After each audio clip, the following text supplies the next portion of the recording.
En ce moment, il y a beaucoup de survivants ici, des mères, des enfants, des mères allaitantes. Et il y a une école élémentaire qui est enterrée, complètement enterrée. Nous avons des maisons, des bus, des véhicules, des hôtels, des maisons d'hôtes, une cinquantaine de magasins, des projets de mer.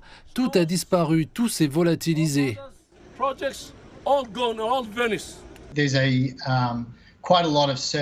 Il y a beaucoup d'opérations de recherche et de sauvetage en cours, mais à ce stade, avec une telle quantité de débris, il est évident qu'ils envisagent le pire scénario. De nombreuses équipes des autorités provinciales et nationales procèdent à des évaluations et à des analyses pour déterminer les besoins exacts en vue d'une intervention. Enga se trouve au centre des Hautes-Terres, c'est très loin d'ici, à Port Moresby, et même l'accès à la région, dans des circonstances normales, est difficile. Il faut faire un long trajet en voiture ou en avion ou se rendre dans un endroit proche. Avec le glissement de terrain qui a détruit l'autoroute principale, il est extrêmement difficile d'obtenir de l'aide.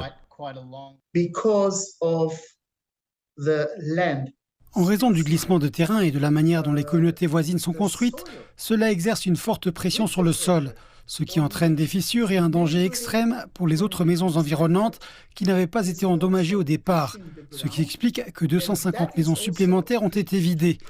Les gens ont été relogés ailleurs, la plupart du temps chez leurs proches dans les villages voisins.